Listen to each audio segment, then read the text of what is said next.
Good afternoon, Basement Politics with Freddie Vasquez. Happy Friday. Happy Friday. Current temperature is 68 degrees. Very nice out. This is the Weekend Review. Join me.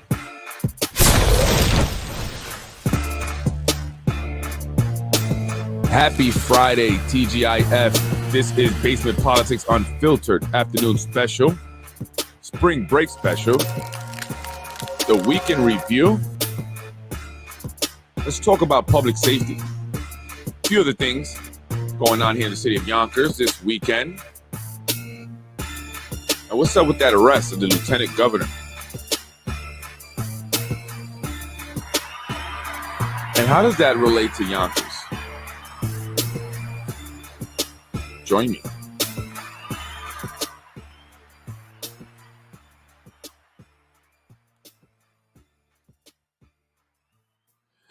Good afternoon, Freddie Vasquez with Basement Politics Unfiltered. This is TGIF Fridays, the Weekend Review. So I want to go over a few things that have happened in the past week. One of the things is the meeting that happened April 12th. This was the meeting in regards to public safety and the legislation or the introduction of a Citizens Complaint Review Board, a Yonkers Police Citizens Complaint Review Board, and I'll show a little bit of the video here and talk a little bit more about it. So council members want to see a and you know, according to council members, constituents, members of the community want to see a citizens review board, a citizens complaint review board, right? But police department and commissioner was there, John Mueller, along with Keith Olson, president of the union, and others, and they say they have one, which they have a kind of a standards review board, which is a hybrid board that consists of both police officers, law enforcement officers, and community members.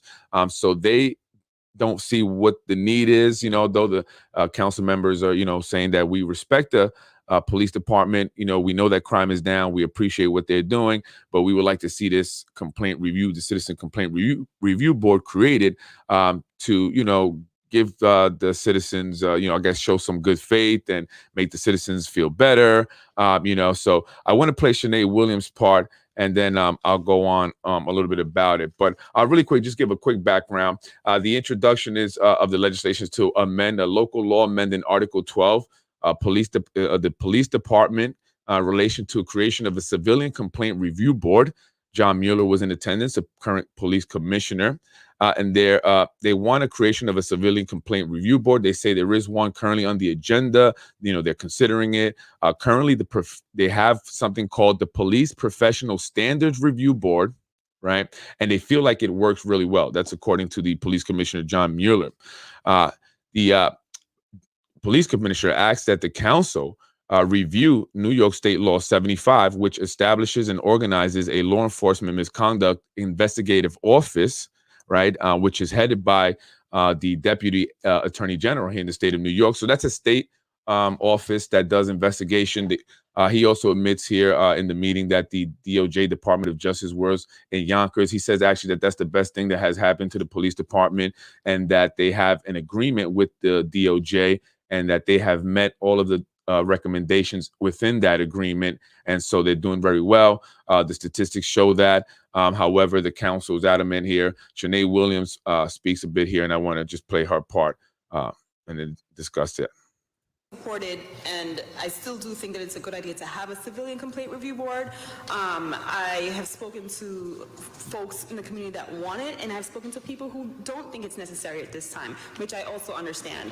I do think our police department is stellar. I think that it's great, but I think that there are people in the community that would like to have, to be a part of the complaint review board, specifically because they have this mindset that it's not appropriate to have the very same body of people that our constituents are, complaining about, be the overseer or have oversight over these very complaints, right? I think that's the only issue for me. It's just this specific legislation calls for members of the public, appointed by this is my issue with the members, and I was talking about this yesterday in my podcast about the awareness of the council members.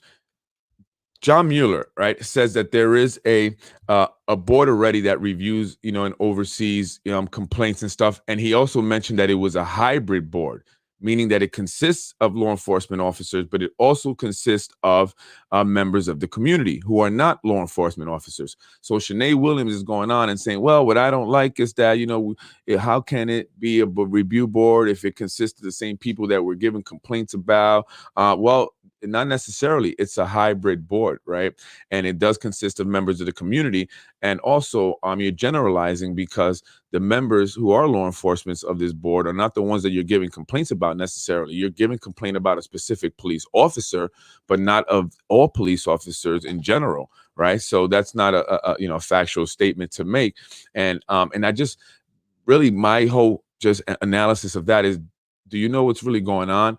Do you understand, what boards are in the city, what's really happening, what's in place already? Maybe you should have done some homework first before you came on there and see what their review board is all about and what is it done. How does it operate? How does it function? Who are the members actually before coming on and speaking about it and sounding like you're not very much aware? So, and that's also something I think is important. The council and the administration and the police commissioner. And I think that's great. I think it's good to have that kind of partnership. I guess my question in saying all of that is it possible to work with the department to kind of not completely restructure the makeup of that current body if we're not going to be open to creating something totally new as in this legislation, but is it possible to have a discussion about maybe how we can blend both of these, blend the proposal and what's currently there to make it work for everyone so that, we can have more civilians on there and make it work. So the first thing is, I just want to talk to Councilwoman. They know what they talk about. As far as us accepting, and you've been very kind in your words. I don't think there's anybody better than accepting criticism than police departments in this day and age. We know how to do it. That's Police Commissioner John Mueller. Reflection comes from about how we can always be better. That's how you get a mom summit. That's how you get a youth court. With respect to Councilwoman Williams' questions, I think that the first thing I would ask you to do, because I'm a fact, evidence-based type of administrator. I don't know if we found any. I know that you say there are certain members of the community that want this and they think it would be better, but I think we also have to go by data. What does the police department look like? What the use of force look like? What are the dissatisfaction with complaints look like? And I think we've been very robust and aggressive in how we investigate them. The second piece is, I looked myself and I can't find a single body of research that says that civilian complaint review boards make a police department relationship better with their community. That's a good fact. And this is not, Freddie, just, you supporting the police or whatever, because I'm not anti-police. I'm definitely not. There are a lot of police officers of all colors. They come from all backgrounds. So I have respect for police because we need them. They keep law and order. And my problem with this is it's a division, right? It's a division or dividing tactic. So it's simply about splitting the police and the community rather than uniting and making efforts to bring more togetherness within the community and the police officers to build better relationships. What this is doing is just putting more division. Let's introduce more oversight, more complaint review board. If there's one already, council members, why haven't you gone to this before you had this meeting, right? And I'm talking about this meeting because it's headed and chaired by Mike Breen. This is the Committee of Public Safety, right? So if you have issues with that, why haven't you gone to the police department before this meeting and say, hey, this is what we're thinking? Oh, okay, well, we have something like that's called the, committee or the review board of professional standards, right? Which is a hybrid board, which consists of law enforcement and members of the community. And why don't we work together if you feel that there may be some things that are lacking or some changes that could be made to improve it, right? Instead of having this meeting saying we want to introduce a whole new board right? Because we feel like yours is not good enough. And all you're doing is causing more tension between police officers and the community already. And this to me just seems like it's a hot topic issue that you want to touch on specifically because it's a hot topic issue and it's going to get people, going, right? Pull on the emotions. But if you want to create, and let me give you guys an idea, okay? Because it seems like you need some. If you want to create some kind of a review board, right? I got a great idea. There's an agency called CPS. Have you heard of that? They have the family court right there on Warburton. And 84% of CPS reports are false. That's a fact. Statistically, 84% of the reports to CPS are false. So that means that a lot of innocent families are going through hell because that's not a fun experience at all. And it doesn't matter if you're innocent, you're still going to be treated as if you did do something because they have to. We have to assume the worst because we don't want to, make any mistakes and assume not the worst and then something really happened, right? And I get that idea, I guess, but innocent families go through hell. And then when you want to complain about it because they do things like retaliatory things, like continue to investigate, even though they don't find anything and they tell you that they're going to close the case. But if you mention anything about it, they then become retaliatory. And if you want to complain about that, where do you go? Where do you go? Where do you go? And when we spoke about our CPS ordeal, when we were falsely accused and we went through hell, right? After we came out and my wife spoke on Yanka's Voice, so many people reached out to us.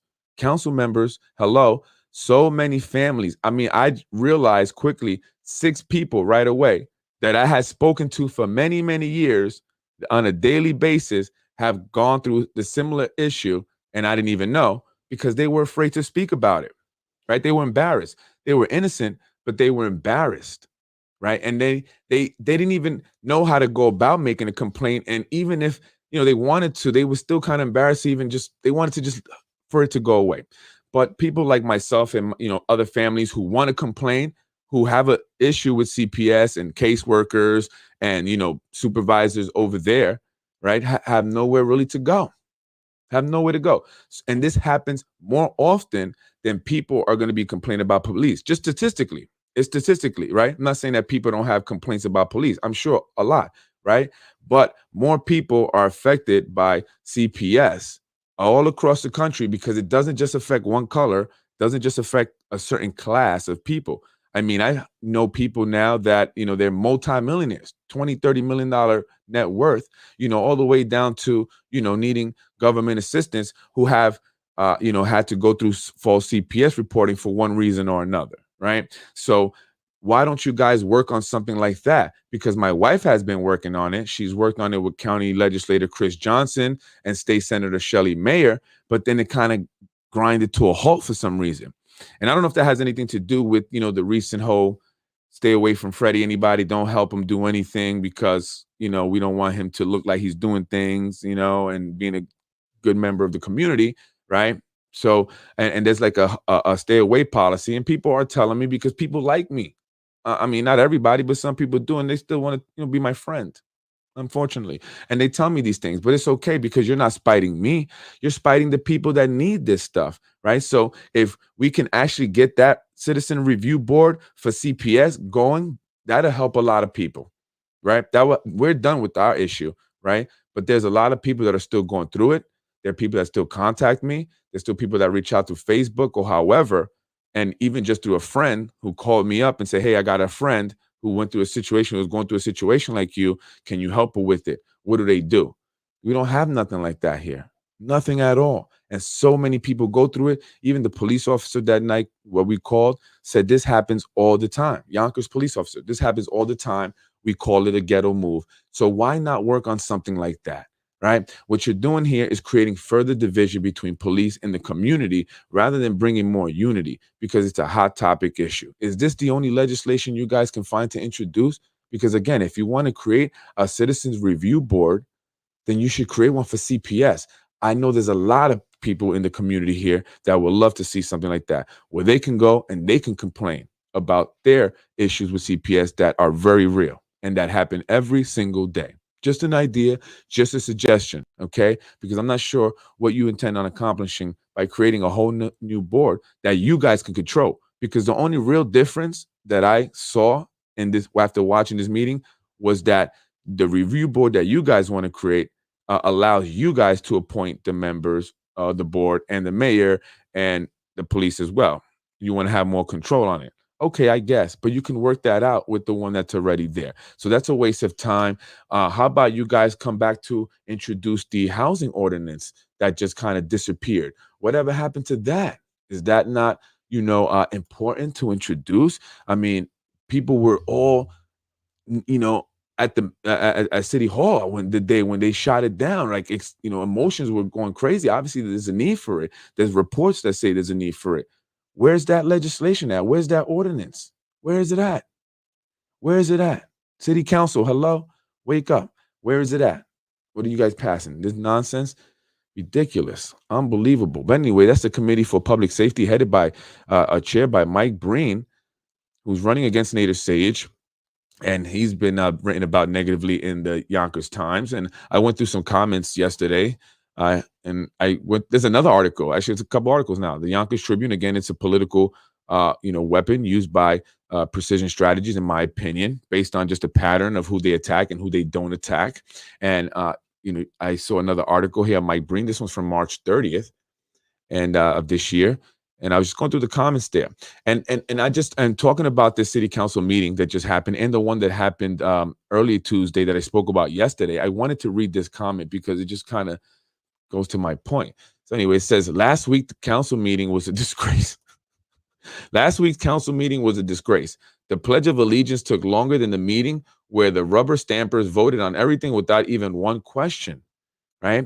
And again, I'm not trying to be negative, but I'm not the only one that's saying this, right? And this is why I read the comments, because some of them are silly. Some of them are obviously put there just to create problems, but some of them are actually from real, members of the community. You can tell by the way they're written out, and they make sense. And this is exactly what I said. I mean, everything gets voted on without any question. That's why I speak about the council members, because their job is to question things, right? Look at going back to the housing ordinance. What happened there? You guys actually gave the developers a gift. That's all you really did. You really did. And you're going to prolong it and wait until all these developments go up. And then you're going to say, oh, let's pass something. At that point, it won't matter. It won't even matter. So that's a game. And I mean, I don't know who you're fooling. Maybe you're probably fooling a lot of people, but not everyone, right? So again, they vote on everything without question. This is where their integrity comes in. Breen cannot vote on the receiving of money for the new training center, as he has two on the force. It was typical Yonkers nonsense to watch in this action. People are fed up. Yonkers, I know it. You're fed up. Like I said, those that have the intellectual capacity to understand, because I've spoken to many Yonkers. Yonkers, we're not stupid. We're smart.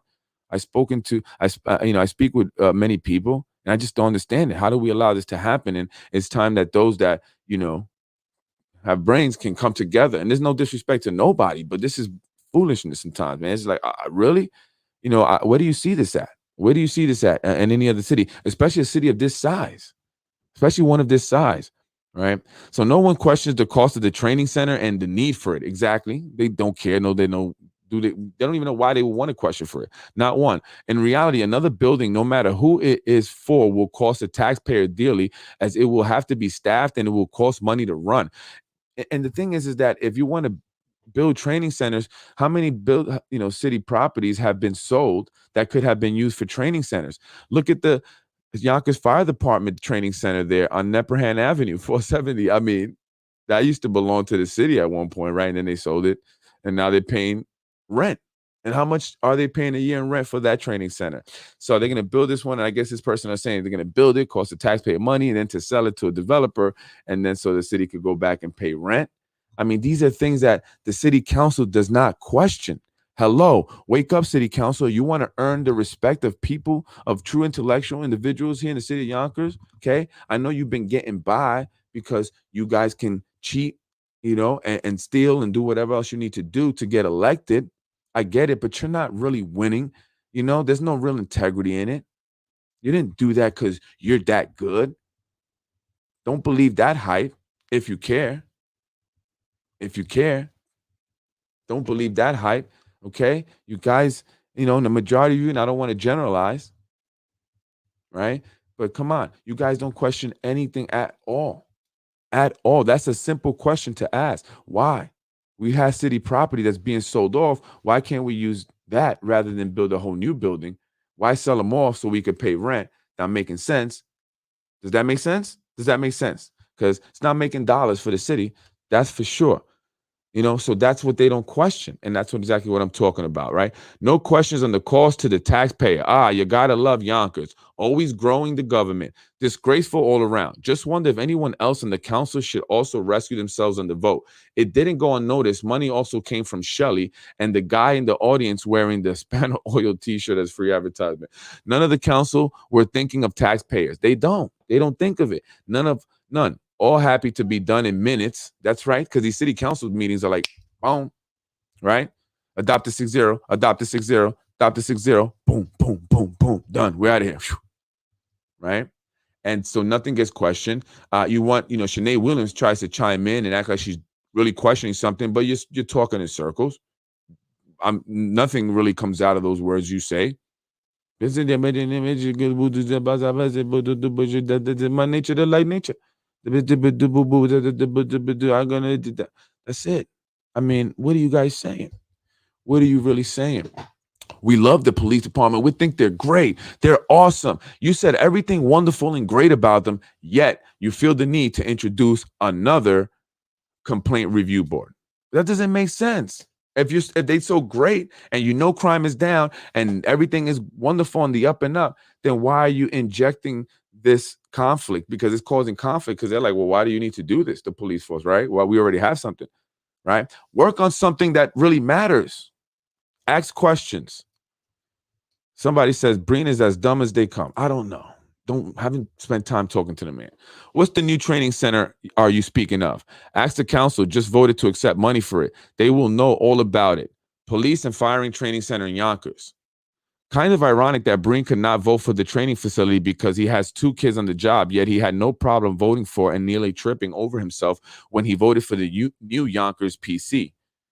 Again, all questionable, but then who isn't in Yonkers? Crazy place run by political mob, never going to change. The system is rotten, conflict of interest from top to bottom, right? Yeah, okay. So what are you going to do, Yonkers? Going to continue to have it like that, or are you going to actually vote for something different? What? What are we going to do? Do you like it? Right?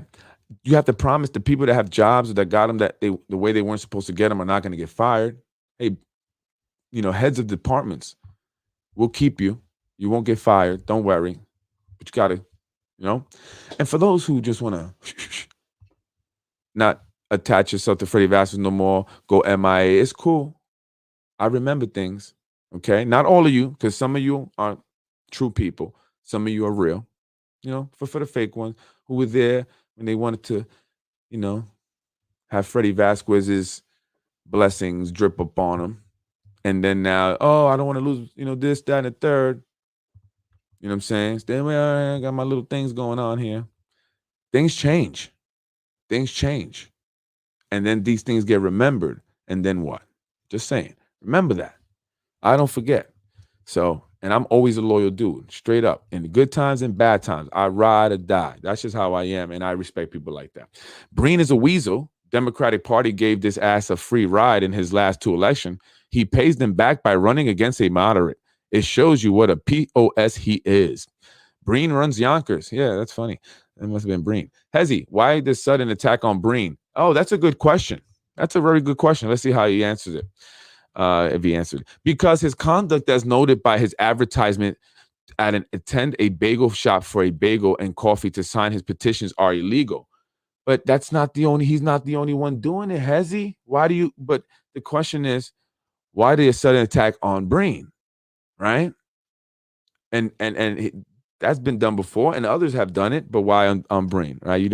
It's an attack that exposes his lack of legal acumen, despite many sources who could have advised him what is, and in this case, is not illegal. Let me tell you why. Because Hezzy on the low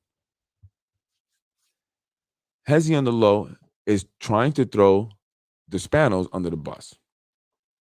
1,000%. Notice the pattern, folks. Who does he attack? You notice where he made a comment where he like did everything to make Zahi Jerris sound such like a good guy, where he says, look, and I quote, he paid for the sins of things that he did not engage in, unquote. That's Hezi, right? The editor and chieftain of the Yonkers Tribune. That's what he said about Zahi Jerris. He paid for the sins of actions he did not engage in, or whatever, So who engaged in them? Who did he pay them for? Because he went to trial. He didn't plead guilty, or he didn't take a plea. He thought he could beat it, and he didn't. There must have been evidence there showing that he did commit those sins, has he? But why are you trying to make him look good and say he has changed his way, has become this influential whatever? You don't say the fact that he's bouncing from politics, from party to party, right? And then you talk about the untouchable that somehow seem to be protected. You're referring to the Spanos. See, because he doesn't attack Nader Sage. He doesn't attack Majority Leader Tasha Diaz. He doesn't attack John Rubo, which I'm a little confused there, because he does go after the Spanos, doesn't attack John Rubo, right? And he doesn't attack Shanae Williams. You don't see him doing that. But he does attack the Spanos on the low. He does attack them on the low. And I've seen articles where he just blatantly, attacked them. And that was before he got, that whole trial thing, with the court. But now he does it in a subtle way. So I'm just letting you know. And who is that? Who is having him do that? And in my opinion, that's Zahi Jerris. Zahi Jerris is coming to clean up. He sees the opportunity here. I'm telling you, there's a power vacuum that's going to be happening. You have the end of a dynasty. And it's a natural end. It's not being ended by anyone, right? It's naturally coming to an end. I think maybe the Spanos, and for the most part, maybe they may somehow, want to retain that political power for positive and negative, however you want to think, you know what I'm saying? But is it in their, do they want to really? I mean, yes, people say, you hear the talk, oh man, and this is what's sad, Yonkers. This is the talk. This is what's sad. There's a lot of money to be made. What do you mean? What do you mean? There's a lot of money to be made. Because politics is about making money. It's about political, career aspirations, and, your own professional agendas and financial agendas that people have. It's just the reality of it. I'm sorry to break it if you really thought anything else. So, they've done their thing, they've done their thing. They're moving the city ahead. As a mayor, your goal is to take the city into the next, whatever you believe in your mind and your idea is the next, step in its evolution, right? Now, does that sit well or fit with the idea of or the constituents? Maybe not, but that's what the council members are there for, to question these things. Okay, Mayor, well, if you want to do this, but about this, that, and a third, right? How does that affect and impact those that are living here now? And they never do that. And that's what I'm saying by this guy, right? And then Hezi doesn't question these things either. He's just simply going after the attack of whoever Zahi Jerris says. Okay, go after Mike Breen because he's running against Nader Sage, my guy. And then on the low, make me look good and take shots at the Spanos because I'm coming to sweep it all. Because again, the Spanos, once Mike Spano, if there's no fourth term, he's done, right? Everybody, you're going to see everybody. There might be like 20 people, for real, trying to become mayor of Yonkers. Everybody. And one person who feels that he has the tightest and the best hold or the best position to do that is Zahi Jerris, and that is with Nader Sage.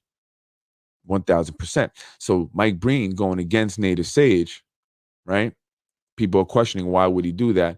Why? And that's because some people don't want to see Nader Sage become mayor. So if either he can be defeated by Mike Breen or at least, kind of wear him down financially, maybe emotionally, maybe mentally, it will make it that much harder for the mayoral race, right?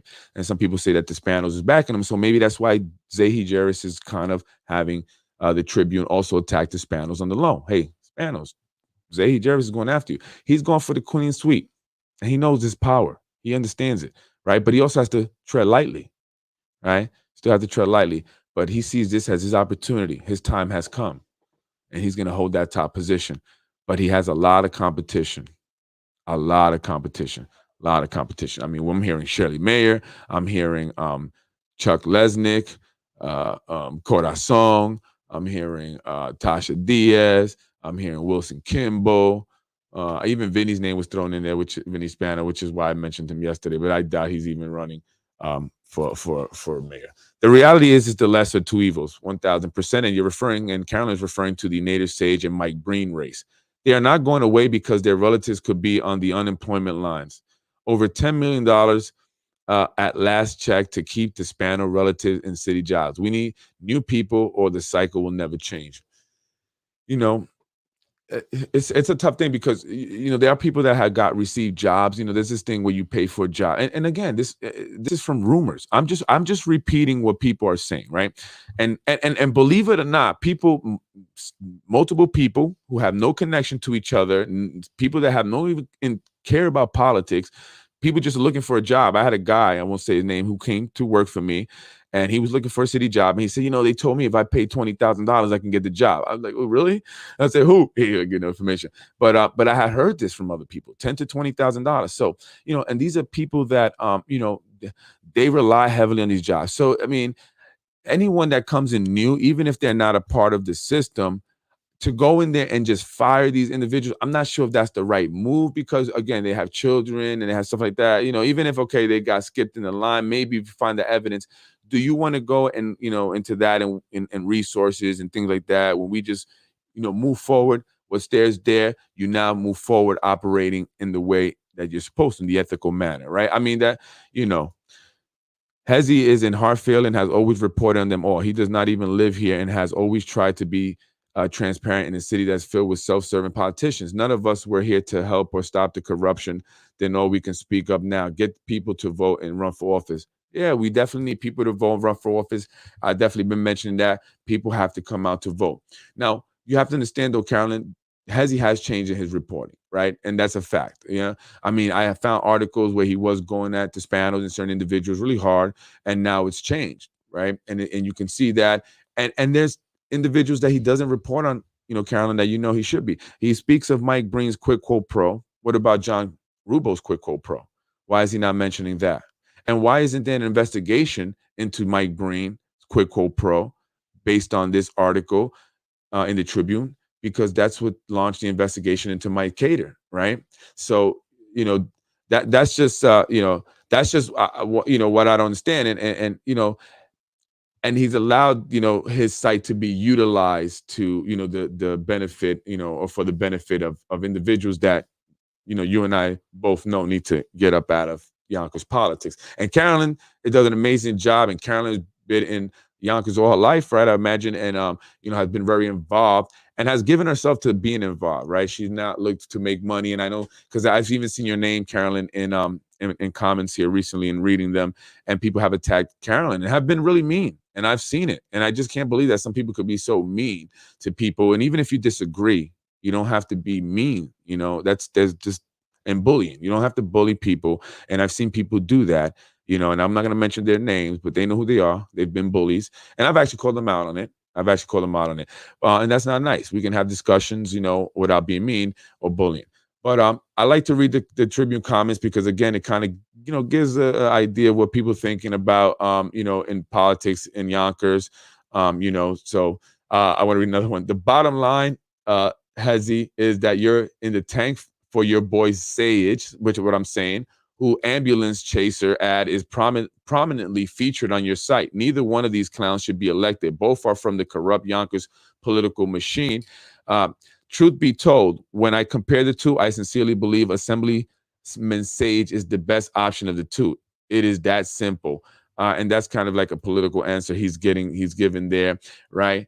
And it's true. I mean, the truth is that Zahi assures that Hezi gets these advertisements, right? Because that's what it's all about. They came to me and said, hey, Freddie, why don't you do advertising? I don't want the advertisement, But a guy like Hezi, he relies on the advertisements. I mean, I'm not going to mention the guy's name, but another news outlet guy said, hey, these advertisements and doing what I do is my bread and butter, Freddie.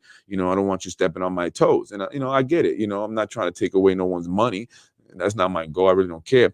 But if this guy's getting money from advertisements that are being directed to him by Zahi Jerris, who do you think he's going to be loyal to? At the end of the day, he's got to pay his bills. He's got to live his life. You know what I mean?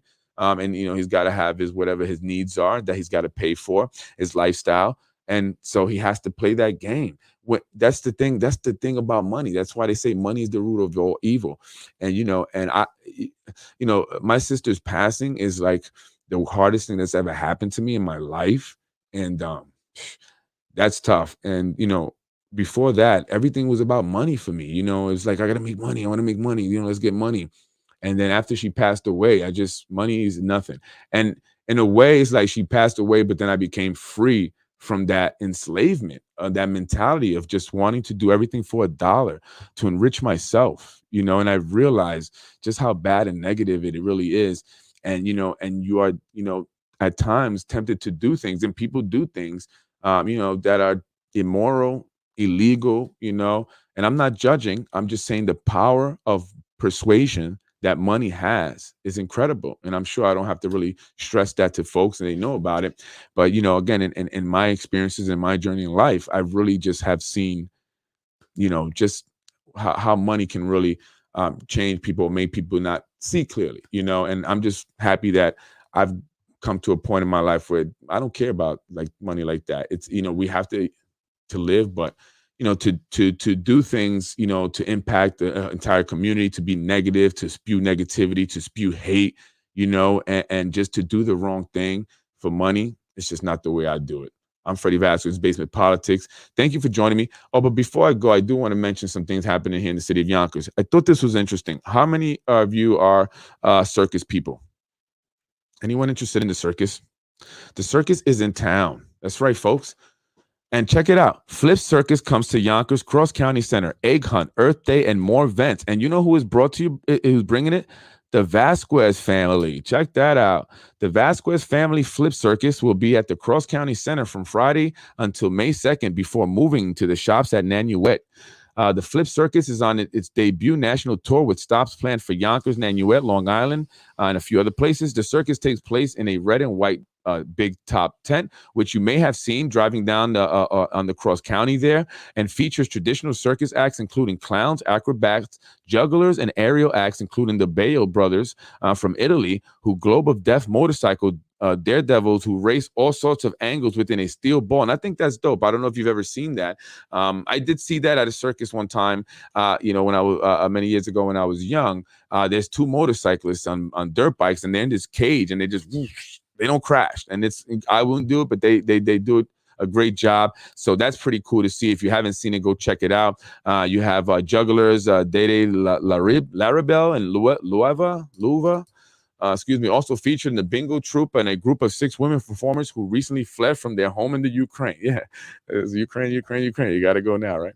Performances will take place at 7:30 p.m. Monday through Friday, 5 and 8 p.m. Saturday, 2, 5, and 8 p.m. on Sunday. Tickets are $25 to $40, and you can buy them at flipcircus.com. You can also go there for more information. There goes the big top tent. Folks, support it. This is Yonkers trying to do a crazy, fun and positive things. It's incredible, right? So I recommend you guys going out there, taking the family, having a great time, take lots of pictures and post, right? So I'm going to end on a positive note. I was going to talk about some other stuff, but it's kind of negative. It's Friday. It's the weekend. Let's party, baby. Big Top Circus. I am Freddie Vasquez. Thank you for joining me. I appreciate it. I appreciate the support. Thank you. I got to put this up. I know where some of the bodies are buried. Well, Carolyn, I got a shovel. I'm ready to dig. You let me know where. I'm there. I'm Freddie Vasquez. This is Basement Politics Unfiltered. Thank you for joining me, folks. I appreciate the support. Go check out the circus. It's brought to you by the Vasquez family. That's right. We're doing a big top circus. I appreciate it. Thank you for joining me. I will be on this weekend, possibly tomorrow. If not, definitely Sunday. Take care. And if you missed yesterday's show, check it out. I hear it's pretty funny from what people are telling me.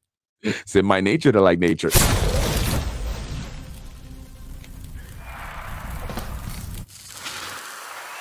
I am Freddie Vasquez. That was Basement Politics Unfiltered, the weekend review.